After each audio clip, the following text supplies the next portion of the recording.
Merci.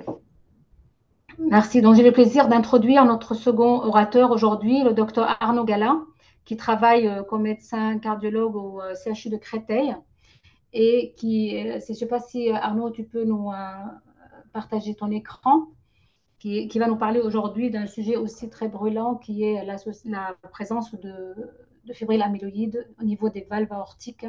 Et c'est une étude descriptive sur le statut myocardique et clinique des patients qui ont de l'amylose sur leurs valves. Merci beaucoup, Arnaud. La parole est à toi. Bonjour à tous. Donc oui, je vais vous présenter cette étude qui est parue l'année dernière, euh, présentée par nos collègues toulousains, qui s'intéresse donc aux patients qui ont des dépôts, cette fois-ci sur les valves aortiques d'amylose. C'est une étude surtout descriptive, à la fois sur le plan clinique et sur le plan myocardique de ces patients. Donc, comme vous le savez, hein, bien sûr, le rétrécissement valvulaire aortique et l'amylose à transthyrétine, ils ont un phénotype en commun. On sait qu'environ 15% des patients qui ont un rétrécissement valvulaire aortique qui est sévère ont de façon associée une amylose à transthyrétine surajoutée. Et quand on regarde les choses de l'autre côté, on sait que les patients qui ont une amylose à transthyrétine déjà prouvée ont fréquemment des scléroses, voire des rétrécissements valvulaires aortiques. Et c'est environ un quart des patients qui ont une amylose ATTR sauvage, qui ont un rétrécissement valvulaire aortique surajouté. Pour ce qui est des dépôts d'amylose au niveau valvulaire, dans les séries chirurgicales, hein, des patients qui ont été opérés d'un rétrécissement valvulaire aortique, on sait qu'environ trois quarts des patients vont avoir sur le plan histologique des dépôts amyloïdes. Et après, on ne sait pas vraiment quelle est la valeur de ça. Surtout, on ne sait pas est-ce que ces patients ont une amylose myocardique surajoutée. Dans la plupart des papiers, ce n'est pas très bien décrit. Donc le but de cette étude, c'est de décrire sur le plan clinique et sur le plan myocardique ces patients qui sont prouvés comme ayant des dépôts valvulaires amyloïdes, donc sur des patients opérés de rétrécissement valvulaire aortique. C'est une étude monocentrique, rétrospective, entre 2017 et 2023. Donc des patients qui ont été opérés tout venant de rétrécissement valvulaire aortique. Et parmi les 2000 patients qui ont été opérés sur cette période, de façon assez ponctuelle, il y a eu, de façon aléatoire et en fonction de l'organisation sur le centre, si c'était possible pour le chirurgien, l'anapathe, etc., un certain nombre de patients qui ont été étudiés sur le plan valvulaire pour rechercher des dépôts d'amylose sur les valves aortiques. Donc, c'est en grande partie des patients qui sont issus de l'étude préliminaire RACAMIL ou des patients inclus dans l'étude RACAMIL, qui est une étude justement prospective qui cherche à étudier la prévalence de ces dépôts d'amylose au niveau valvulaire. Voilà, ils ont pu inclure en tout cas des patients avec de l'amylose prouvée sur les valves aortiques, opérés d'un rétrécissement valvulaire aortique. Et de temps en temps, à l'appréciation du chirurgien, il y a eu des biopsies myocardiques qui ont été réalisées. Sur l'ensemble des valves qui ont été analysées, en fait, ils ont fait de la protéomique. Donc, ils ont essayé de phénotyper un maximum le type d'amylose. Et bien sûr, ils ont fait un bilan standard d'amylose, avec une scintigraphie osseuse et un bilan complet de gamma-pathie monoclonale. Ils ont suivi un petit peu les patients avec un recueil sur le dossier informatique et par des coups de téléphone. Donc, ils ont pu inclure 57 patients. Ils ont dû en exclure malheureusement 11 parce qu'il y a des défauts de screening, hein, globalement. Et ils ont 46 patients avec des données complètes où ils ont tous donc des dépôts sur la valve aortique et ils ont un phénotype qui est complet sur le plan clinique. Alors, les patients, c'est des patients assez standards pour des patients opérés d'un rétrécissement valvulaire aortique. 70 ans, grande majorité d'hommes, hein, 85%. Il y a une plutôt faible prévalence du canal carpien, 7%, ce qui est à peu près la population générale, pour cet âge en tout cas. Majorité de rétrécissements valvulaires aortiques qui sont sévères. Les autres, c'est des patients qui ont été opérés d'une autre valve ou qui ont été pontés en parallèle. Ils ont quand même beaucoup de patients avec des bicuspidies, hein, mais bon, après, c'est d'une cohorte chirurgicale, 39%. L'électrocardiogramme, il y a 13% de fibrillation atriale, 30% d'hypertrophie. Il y a assez peu de troubles de conduction, 7% de BAV1, un rare bloc de branche droit.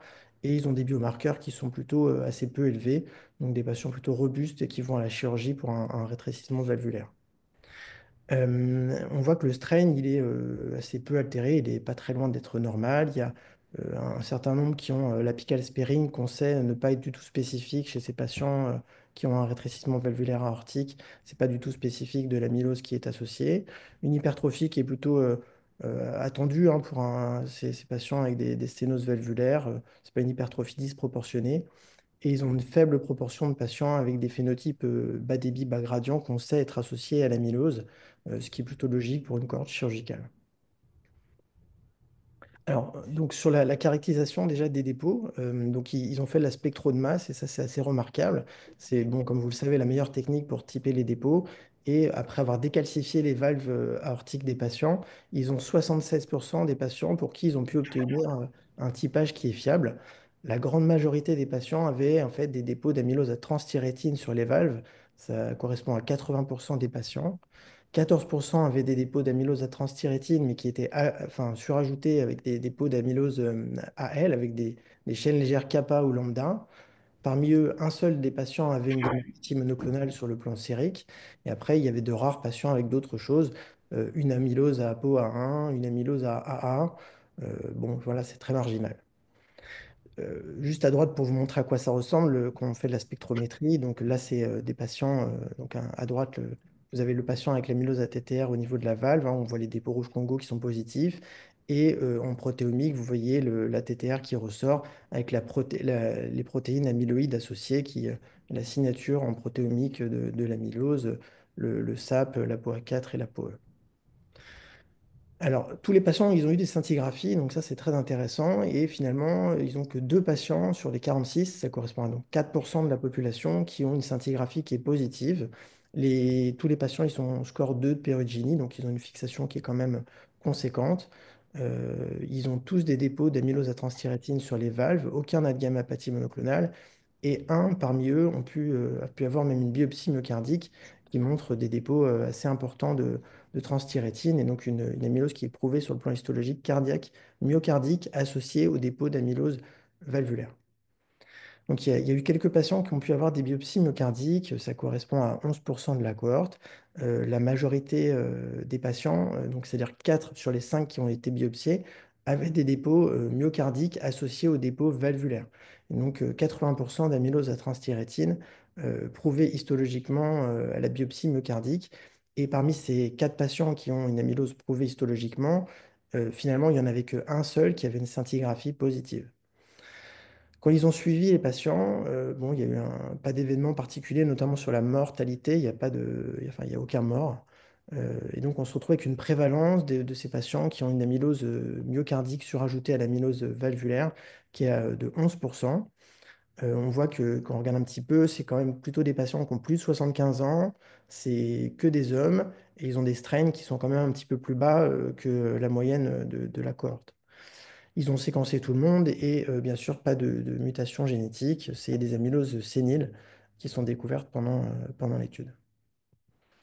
Juste un petit exemple rapide sur les biopsies myocardiques, c'est intéressant de montrer qu'ils ont d'authentiques patients, le patient B ici, avec une amylose valvulaire, une amylose myocardique qui est prouvée et une scintigraphie qui est négative. Donc il semblerait que la scintigraphie soit à peu près en défaut et que la biopsie myocardique soit plus rentable et plus sensible chez ces patients.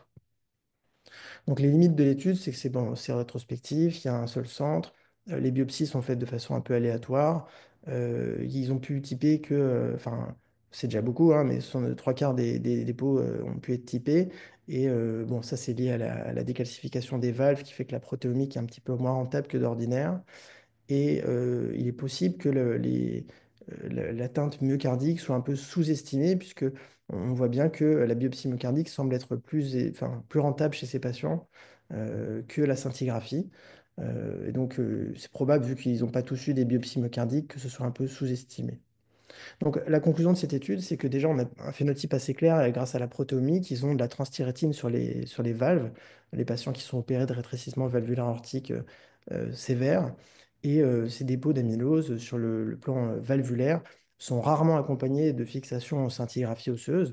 Mais par contre, il y a des formes probablement débutantes, précoces, d'amylose à transthyrétine myocardique qu'on peut dépister, notamment à la biopsie, et puis voilà, de temps en temps quand même à la scintigraphie. Voilà, je vous remercie.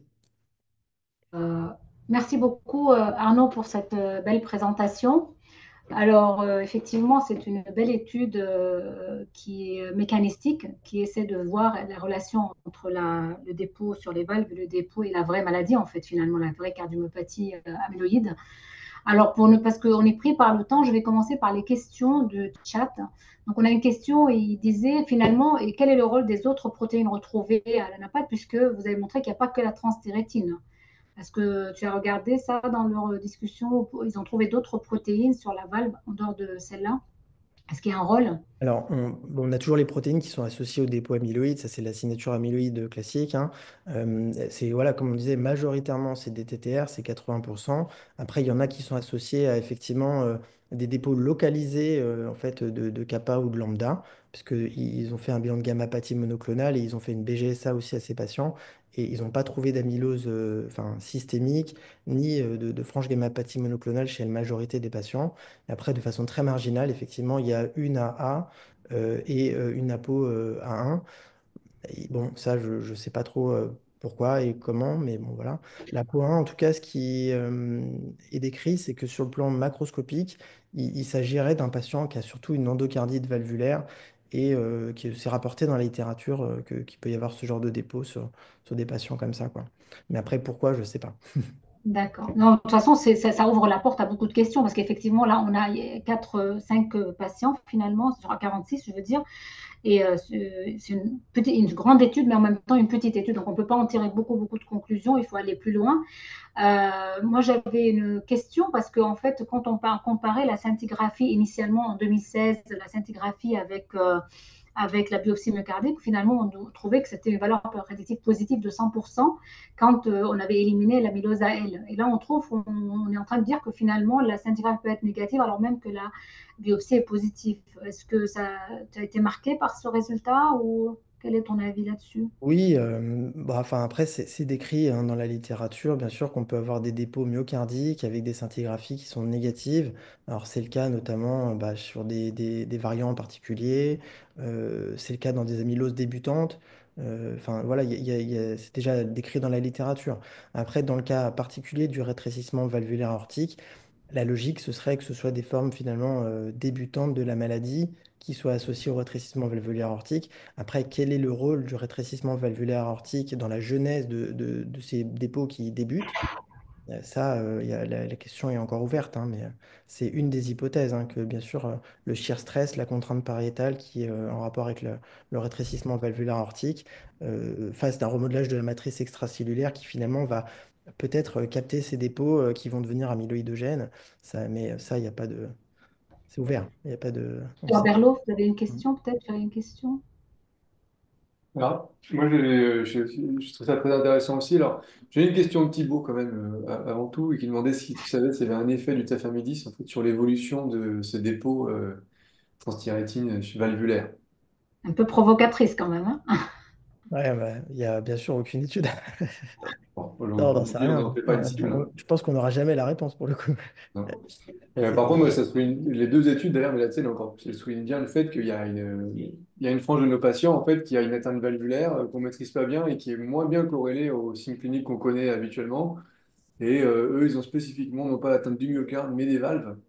Alors, comment est-ce qu'on va les traiter? Ouais, ce qui pourrait être, enfin, juste pour rebondir sur ce que tu disais avant, on pourrait regarder dans l'étude, bah, notamment dans ATTRACT, hein, si on a les images des valves des patients aortiques, on peut très bien regarder entre ceux qui ont été traités par placebo versus tafamidis et voir l'évolution sur la durée de l'étude si on voit quelque chose. Mais à mon avis, ça va être compliqué. Il y a un gros registre français, peut-être qu'il pourrait nicher une étude de la sorte avec un suivi longitudinal et échographique des valves. Il faut voir des patients qui ne sont pas traités et en France, on n'en a Ouais. plus, quoi. Mais oui, parce que tout le monde a finalement un avis à un moment donné, parce que même malgré le Par contre, les tafamidis, c'est valves, un... moi je trouve que sur le plan clinique, on voit souvent ces patients-là qui échographiquement paraissent très calcifiés avec des feuillets qui sont hyper échogènes. Et quand on les pousse, souvent ils ont des TAVI, hein, ces malades-là, et ben les collègues ils disent que les valves ne sont pas calcifiées en fait, hein. J'ai déjà eu plusieurs coups de fil de patients qui avaient des amyloses et qu'on te dit en fait ta valve n'est pas calcifiée. Alors que je suis capable de montrer sur mon PAX les images de la valve aortique. Il y a bien des choses qui se passent et qui sont encore un petit peu hors champ. Et je pense que c'est hyper important de montrer le papier que tu montres. Le choix de ton papier aujourd'hui il est vraiment très bon. Ouais. Ben écoute, sur ces belles paroles, on remercie les deux orateurs, Dr Eve Cariou, Dr Arnaud Gala, pour ces belles études. Ça laisse la porte ouverte à d'autres discussions, bien sûr, et le mystère entre la relation entre la sténose aortique et l'amylose n'est pas encore dévoilé. Et j'ai le plaisir donc de remercier tout le monde, de remercier l'audience, de remercier mon collègue modérateur. Et j'ai le plaisir de vous annoncer que la prochaine session de vidéo sera le 3 avril 2025. Alors soyez nombreux et à la prochaine. Merci beaucoup.